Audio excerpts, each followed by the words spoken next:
A hablar ahora del mundo económico, este mundo que a veces nos resulta un poco ajeno, porque a veces en los periódicos solo vemos los datos y los números y las cifras son un poco, yo siempre digo que son un poco traicioneras, porque detrás de las cifras hay historias que de verdad y cosas que de verdad nos afectan en el día a día. Sobre esto queremos hablar con una cara conocida de aquí de periodista digital, en este caso en la segunda dosis. Se trata de Carmen Obregón, periodista de Objective. En este periódico escribe sobre esto de lo que estoy comentando yo, sobre cómo las decisiones económicas, a veces buenas y a veces malas, influyen en nuestro día a día, aunque a veces pensamos que cuando hablamos de macroeconomía no nos resulta algo ajeno, pero no, tiene mucho que ver con lo que nos pasa en el día a día. No sé si está ya con nosotros, Carmen. Hola, Carmen, muchísimas gracias por estar aquí. Hola a todos, ¿qué tal? Buenas tardes.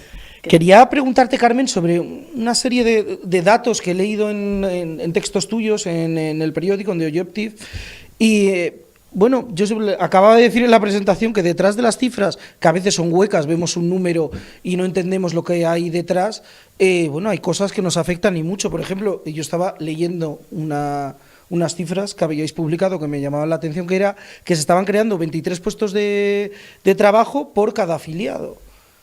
Bueno, explícanos un poco exactamente qué es esto y en qué nos afecta en la economía nacional. Bueno, esto viene a propósito. ¿Se me oye bien? Sí, sí, se te oye ¿Sí? bien. ¿Se me escucha bien? Vale.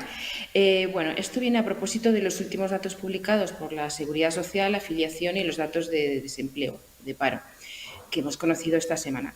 Entonces, bueno, los cálculos que nos ha presentado el Gobierno, con la misma retahíla, ¿no?, de datos históricos, récord de la serie histórica y tal, pues contrastan bastante con la realidad. Porque, claro, lo que hace el Gobierno en muchas ocasiones es que cuando le interesa da el dato interanual y cuando no, pues no lo da.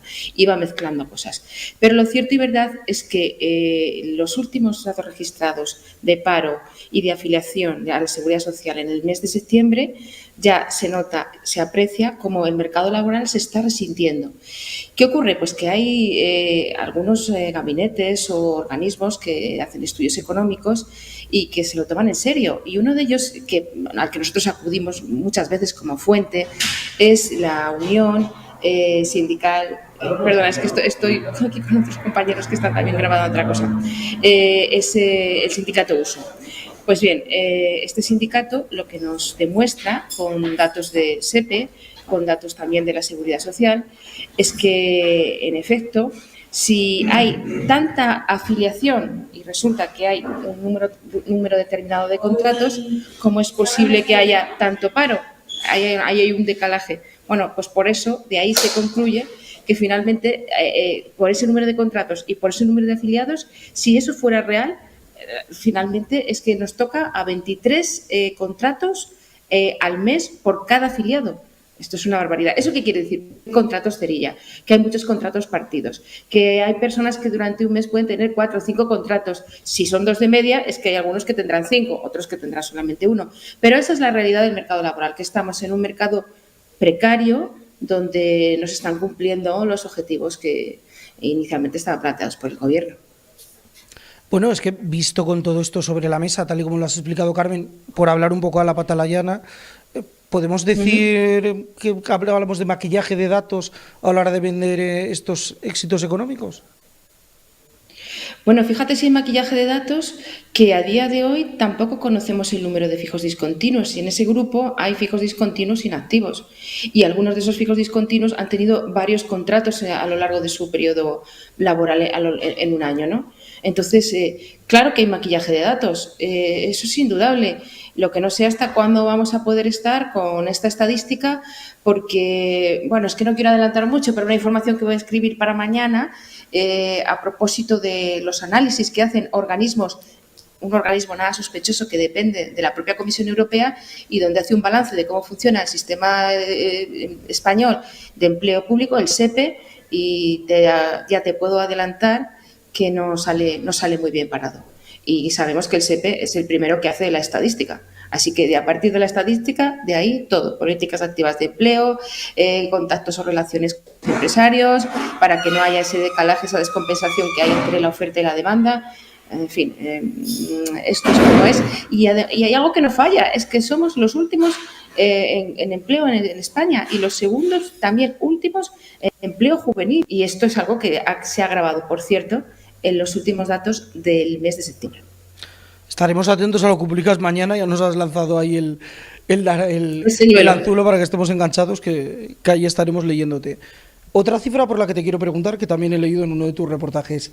Esta cifra yo casi no sé ni pronunciarla porque no he visto tanto dinero junto en mi vida. Hablamos de 163.000, ¿son 163.000 millones de euros? Sí, sí, Bueno, son... la cifra yo creo que ni nos la imaginamos, puesto todo seguido, lo que son 163.000 millones de euros. Pues fíjate, es el 12% de nuestro PIB. Casi nada. Imagínate.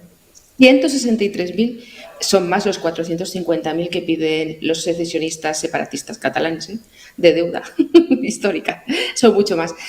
Bueno, pues esa cifra corresponde a la suma de nuestras subvenciones, de la parte inicial que tuvimos de subvenciones de los fondos Next Generation, más los préstamos que acabamos de recibir. Préstamos a los que se han añadido Repower, un ajuste por el tema de Ucrania que nos han inyectado otros 7.000 millones. Total, que sumando unas cosas y otras, al final España, si lo hace bien, recibirá 163.000 millones de euros desde el año 2021 hasta 2026. Ahora, la gran pregunta es, si lo hace bien, ¿lo va a hacer bien? ¿Ese dinero a dónde va a ir? ¿Se va a ir a las empresas de siempre? ¿Se va a quedar en la administración y va a ser gestionado por la administración como si fuera, yo qué sé, un plan Zapatero? Eso es lo que está por ver. De momento, lo que sí sabemos es que lo que se ha podido ejecutar hasta ahora ha sido muy poco, la gestión no ha sido muy buena y a las comunidades autónomas les está llegando el dinero filtrado, planificado y sin opción alguna para poder decidir ellos cuáles son los proyectos que verdaderamente importan a sus regiones. Y esto sin contar el color político, sin contar para nada el sesgo político o la ideología de cada una de esas comunidades. Claro, entiendo con todo esto, es que este dinero, insisto, para el común de los mortales, para lo que nos están escuchando ahora y para mí mismo, bueno, decimos la cifra, 163.000 millones de euros, y yo creo que nos entra casi vamos, por decirlo Sí. a lo bruto, casi que resucita a los muertos si oyes esta cifra. Claro, como has hecho muy bien en puntualizar, cómo se van a gestionar luego, cómo van a llegar, porque en teoría esto es, si no me equivoco, ¿no?, del Fondo de Recuperación y de Resiliencia de la Unión Europea. Bueno, ¿hasta qué punto? Claro, el sesgo político, como bien dices, no hay que tenerlo en cuenta, pero hay que tener en cuenta la situación en la que se vive en España. Claro, esta cantidad será inmutable, entiendo, independientemente de si se produce un cambio de gobierno, ¿no? Bueno, es que la comisión ha sido muy dadivosa, no ha esperado a que haya un cambio de gobierno. Yo no sé si es porque dan por hecho que el gobierno que va a haber es el que hay y que va a haber una continuidad, y conociendo también la excelente relación que hay entre Paolo Gentiloni y Nadia Calviño, pues bueno, se ha hecho una negociación entre ellos y se ha dejado todo súper pincelado. La deuda no hay nada negativo, todo son cosas preciosas, somos muy buenos gestores, tenemos mucha transparencia, hemos participado con gobernanza. La verdad es que es ver para creer, porque es cuando lees eso dices, no sé, la comisión vivirá en otro planeta o no ha tenido la relación que nosotros tenemos los medios con las partes afectadas aquí en España, ¿no? Entonces, efectivamente, está por ver, porque ahora cuando entramos en los préstamos, es un dinero que hay que devolver de aquí a 2050, cuando entramos en los préstamos vemos que la adenda se ha centrado primordialmente en los PERTES. Y yo quiero señalar que los PERTES, que son esos proyectos estratégicos y transformadores de la economía española, que siempre se dice que tiene que transformarse, que tiene que tener una estructura distinta a la que tenemos, se están desarrollar. Y como están casi sin desarrollar, pues lo que hace la adenda, que ha movilizado, ha cambiado los tiempos, ha dilatado el tiempo de ejecución, ha dilatado también los periodos de calendario para cobrar y ha eliminado algunas otras cosas. Cosas como las de las que yo hablo en el artículo que publicamos hoy en The Objective y que tiene que ver con las viviendas, de la rehabilitación de viviendas. Tú me cortas cuando quieras, que yo hablo sin No, parar. tú tranquila, que es muy interesante lo que nos estás contando. Bueno, pues continúo. Esa rehabilitación de viviendas era un programa Oye, pues que estaba muy bien porque no solamente era una rehabilitación de fachada para que quede mona, sino también que tenía que ver con las energías que se utilizan para esas viviendas, ¿no? Para el interior de esas viviendas. Ya sabemos que Pedro Sánchez, a lo largo de la campaña, incluso yo diría que antes, ha ido aprovechando cada entrada de dinero para decir que iba a hacer, pues yo no sé, más viviendas que el Parque Mundial, ¿no? Parque Móvil Mundial. Lo cierto es que no se ha hecho ninguna vivienda, y no solamente no se ha hecho ninguna vivienda, sino que en esa adenda se ha hecho una modificación, una corrección, y el Gobierno, que se comprometía en principio en su adenda inicial, la que envió en julio, a rehabilitar con ese dinero 510.000 viviendas, ha quitado de un plumazo 100.000 viviendas y ya no serán 510.000, serán 410.000. Mi pregunta es, ¿algunos de esos procesos ya estaban comenzados? Algunas casas que ya habían empezado ya no van a recibir el dinero. ¿Cómo se va a organizar esto? Hay a mi modo de ver, mucha confusión, aunque también es cierto que quedamos aún pendientes de que el Consejo Europeo sea el que nos dé el visto bueno, el ok definitivo, porque por ahora tenemos el de la Comisión y luego nos viene el del Consejo, que eso será en un mes. Pero vamos, tal y como están funcionando las cosas, yo auguro que va a dar un ok también. No, al final, con todo lo que nos estás contando, parece que hay más dudas y más incertidumbres sobre, en definitiva, para qué va a servir esta cantidad ingente de dinero que certezas. Pero bueno, esperemos que se vayan resolviendo con el tiempo para la tranquilidad de todos nosotros. Referente a las dudas, te quería preguntar, Carmen, ya es duda personal, también duda que seguro que los espectadores tienen. Entonces hemos ido a hablar en los últimos tiempos, hasta la saciedad, empezando a la todavía vicepresidenta del Gobierno, la señora Díaz, de la llamada plataforma Coffee, que tiene un nombre. Yo al principio pensé que era una cafetería, pero no, resulta que es una plataforma. ¿Qué tiene que ver exactamente con estos fondos y en qué afecta al día a día del ciudadano y cómo puede utilizarla? Cuéntanos. Bueno, la plataforma Coffee, iba a decir COVID, perdón por ese gran error. La plataforma Coffee es una plataforma que sirve para controlar la gestión de los fondos y para dar sobre todo transparencia. Fíjate que en la proposición que hace la Comisión Europea y que nos envía a España después de haber negociado con el Gobierno español, dice que se siente pues casi orgullosa de lo bien que funciona la plataforma Coffee. Y la plataforma Minerva, que es luego una plataforma posterior que viene a la Coffee, que sirve para hacer, digamos, una limpieza antifraude y que no haya conflictos de intereses. Después nos han puesto otra nueva plataforma para otra nueva revisión.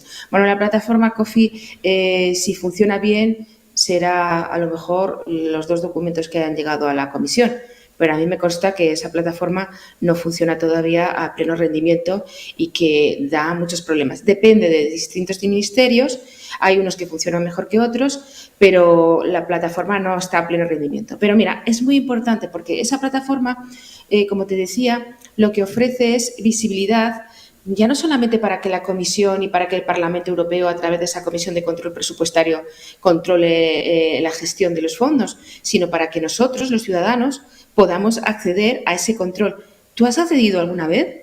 No, la verdad ¿Has es que podido no. comprobar? Yo te invito para que entres, pero si es que es imposible. Pero es que es más, fíjate, España es de 27 países, 19 países, y no te aseguro que no son los más pelados, ya han mandado el listado que nos exigía desde Bruselas de los 100 primeros beneficiarios de los fondos europeos. Los 100 más importantes, no los 100 primeros. Transparencia que está Carmen, ligada a perdona, que ha COFI. habido un error. Retoma Sí, la frasecita si no te sí, importa, porque ha habido ahí un momento en el que se ha quedado la imagen trabada, si no te importa. sí, creo que es cuando he dicho que la transparencia. Sí. España, como te decía, está entre los países que todavía no ha enviado a Bruselas, a la Unión Europea, el listado de los 100 mayores beneficiarios de los fondos europeos. Eso es dar transparencia. Y entonces, ¿de qué nos vale que la Comisión nos ponga una orla y diga que funciona fenomenal la plataforma Coffee cuando sabemos que no es cierto? Es verdad que funciona mejor que antes, porque antes era un despropósito. Si no somos capaces de enviar los nombres de los 100 primeros beneficiarios, lo teníamos que haber enviado en marzo. Fíjate los meses que han pasado y seguimos sin saber. Por tanto, Coffee, interrogación, y transparencia, cero patatero. O sea, ¿podemos hablar otra vez, Carmen, una vez más de maquillaje, en este caso digital? Yo no sé si maquillaje digital, el elipsis, ¿no? De los datos. Pero hay que decir algo. La Comisión está siendo muy indulgente, ¿eh? Con España y con el resto de países. Y ahí, mira, le voy a dar un poco de razón al gobierno, que no se lo suelo dar, pero cuando creo que lo lleva, lo lleva. Fuentes del gobierno nos han informado que es que mover esos fondos es muy difícil. Ha habido muchos problemas burocráticos, mucho control, muchas exigencias y eso pues es verdad que ralentiza la gestión de los fondos. Pero ha pasado tiempo suficiente, a mi modo de ver, como para reventar esos problemas y no sé, y tomarse la gestión de otra manera. Porque es que además hay que señalar otra cosa, que es que no solamente vamos a gestionar estos 163.000 millones, es que nos van a llegar de fondos estructurales 37.000 millones más. Y son las mismas personas para gestionar lo mismo. Entonces, dime tú cómo.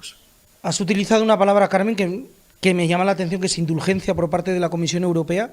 Todos tenemos en la memoria lo que pasó en la anterior crisis económica, la de 2008. En fin, a mucha gente lo pasó muy mal, muchos países lo pasamos muy mal, vamos a incluirnos a España. ¿Por qué ahora esa actitud tan, utilizo la misma palabra, tan indulgente por parte de Europa? Bueno, pues yo creo que porque hay miedo a hablar de crisis y la crisis está aquí y solo hay que hablar con los encargados de estudios económicos para saber que estamos ante una desaceleración, esta inflación. Ya veremos si al final es una recesión. Parece que España está mejor preparada que otros países o que tiene menos dependencia, como países como Alemania, ¿no? de las energías, del consumo de gas que pueda tener España. Pero sí, en definitiva, yo creo que Europa se está comportando de esa manera también un poco porque nos hemos dejado llevar por esa desaparición de reglas fiscales. No tenemos objetivos fiscales y todo el mundo se está aprovechando de eso y en gran medida se está aprovechando España.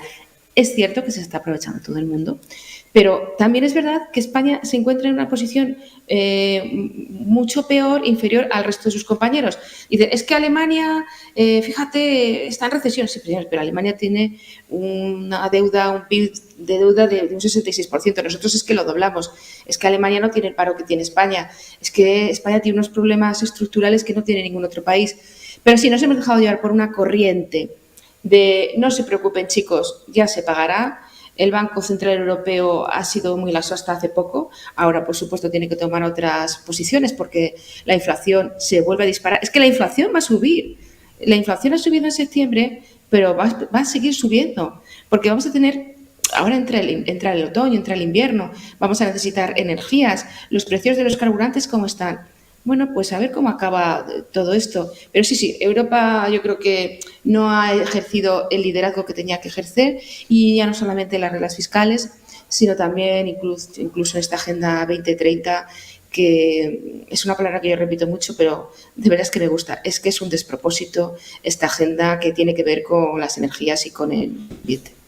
Bueno, nos dejas un poco con esto de que la inflación, lejos de remitir, vamos a seguir conviviendo con ella y que va a aumentar. Un aviso, bueno, complicado, ¿eh? Sí, no creo que suba como subió el año pasado, pero yo creo que va a quedar en torno al 4,5%, y hay gente que habla hasta del 5%. Y ya tenemos otro problema, porque ya sabemos que nuestras pensiones están indexadas al IPC, ¿no? Y también los sueldos. Y eso supone más gasto público, gasto público que se paga con deuda pública, que se paga con intereses que cada vez son más elevados. Yo no sé con quién hablaba esta mañana y hablábamos de la deuda pública y claro, ya te tomas las cosas a WhatsApp porque como todo se ha pasado, todo se ha blanqueado todo, se ha bloqueado la amnistía y se ha blanqueado la deuda pública y parece que eso de la deuda pública la paga, pues yo qué sé, el señor del butano, con perdón por el señor del butano. Y no, la deuda pública hay que pagarla y además es una deuda que se carga sobre las espaldas de tus hijos, de otras generaciones y va en detrimento de los servicios públicos de España y va en detrimento del empleo y va en detrimento de muchas cosas. A mí, ¿sabes qué? Que tengo ganas de hablar de cosas positivas Porque Pues sí, por favor. el mundo de la economía tengo ganas de hablar de cosas positivas. Por eso creo que yo ya digo que no hay, que vamos a pasar de la amnistía. Que se ha cortado. Sí, se ha cortado un poquito justo ahora cuando estábamos hablando de lo positivo, retomemos. Sí, sí, sí, decía que vamos a pasar de la amnistía a la amnesia, pero casi por necesidad fisiológica, ¿no? Natural, Por supervivencia para mental poder también. descansar. Sí, sí, sí, sí, por mental, sí, sí. Pues con eso no, nos quedamos, Carmen. Muchísimas gracias por ayudarnos a comprender cosas que son muy complejas, pero que todos necesitamos tener en cuenta. Muchísimas gracias, como siempre.